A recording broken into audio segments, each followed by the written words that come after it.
What's up, everybody? 3D Pathfinder here. So, yesterday I did something stupid.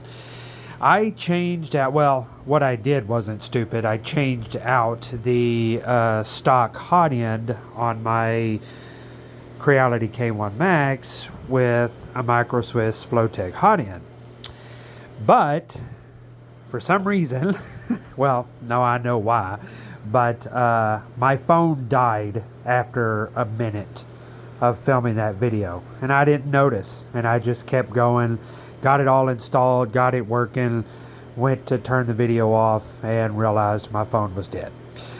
So I'm going to do a quick little tutorial on how to do that upgrade by walking you through it even after the fact. I feel so stupid. Microswift sent me this over to put an upgrade video, or to do a video on installing the hot end. But I have to say that it's actually so easy that pretty much anybody can do it, any level of experience.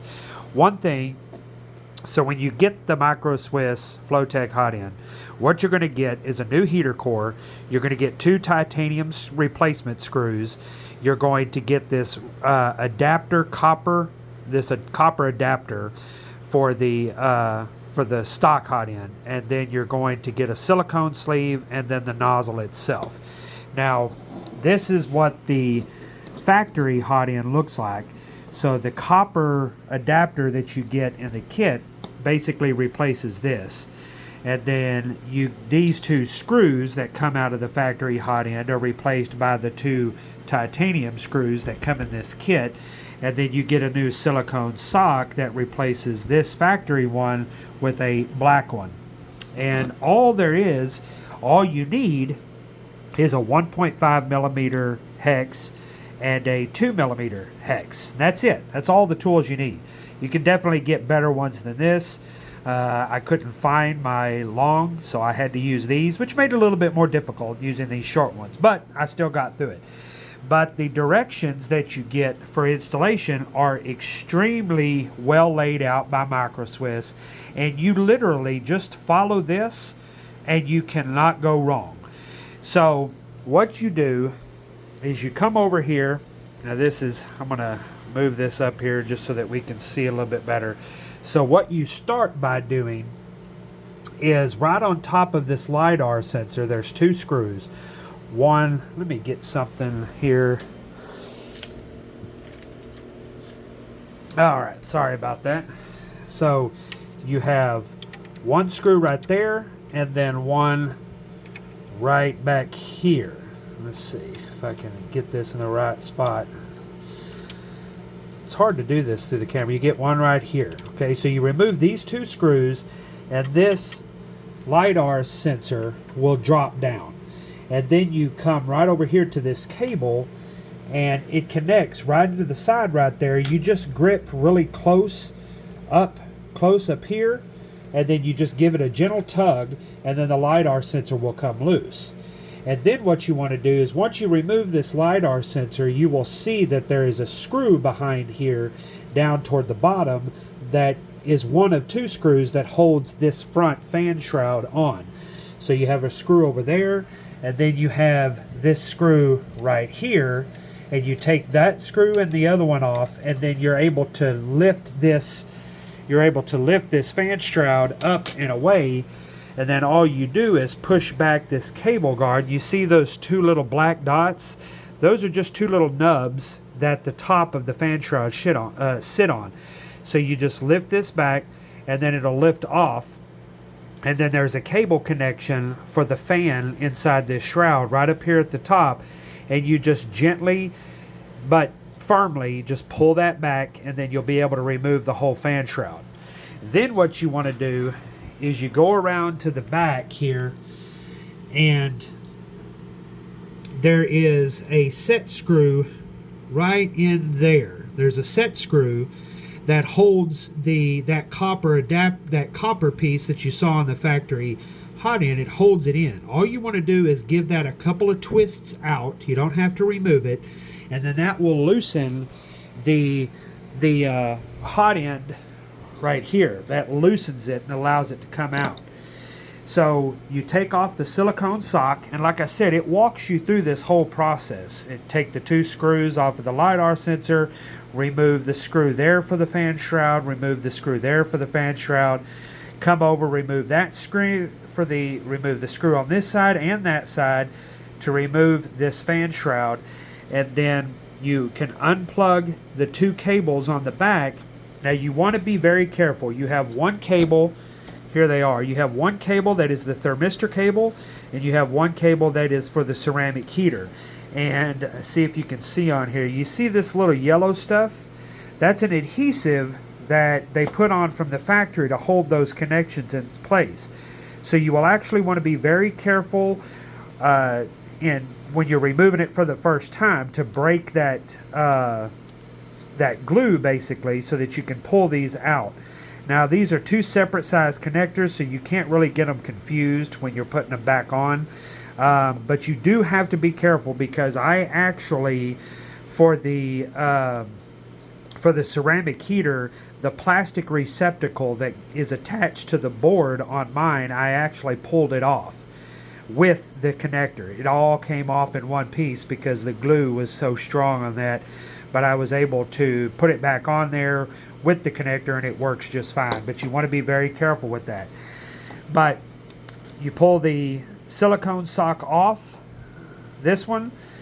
Now it's black in this picture, but that's because the original Hotends that came out on the K1 and K1 Max when they first launched had this black silicone sock, and they had some issues with leaking and stuff like that.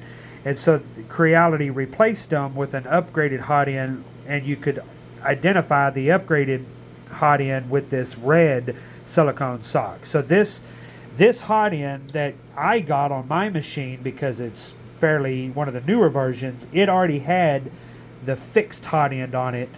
But the Flowtech offers better flow rates, and it is a leak-proof design because of the way the nozzle is, and the way the nozzle goes up, there's nowhere for the filament to leak out of the Hotend. So this is a leak-proof design, so that's part of the reason you upgrade, plus the better flow rate. So you take the silicone sock off, you loosen that little, and it will walk you through, it walks you through that little hole right there that I showed you. You take that off a couple of turns, and it even tells you what size to use. Loosen the set screw with a 2mm Allen wrench, and then it tells you remove the 2 screws holding the Hotend. Now that's, you can see that's these 2 screws right here that, sorry about that, these 2 screws that hold the factory Hotend, and they use the 1.5mm. And then you can drop it down. You can pull out the factory Hotend, it'll just drop down. And then what you want to do is you install, like I said, you'll have a separate copper piece that comes in the Flowtech kit, and you'll want to push that up into the cooling block or the heat break. You'll want to push that up in there as flush as it can go, and then while holding pressure on it, just to give it a little bit of upward pressure, you'll want to tighten that set screw on the back down, just hand tight. You don't crank on it, just tighten it to where it gets stiff and it doesn't want to turn in anymore, and that will hold that adapter up into the thermal adapter up into the cooling block. Okay, and then when you install the new Hotend, you'll take the 2 titanium screws that come with it, and you'll see on the new Hotend the ends are not enclosed like they are on this one. They're just like a U shape.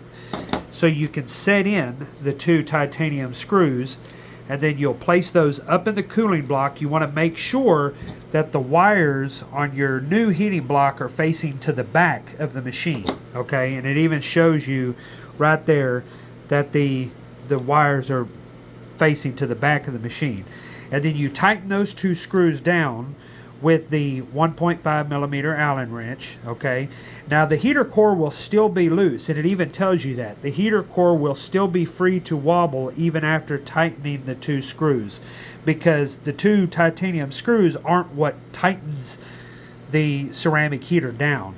It's actually the nozzle. And you'll get a new hardened nozzle, high flow nozzle, that you place up into the heater block, and then you just start screwing that down.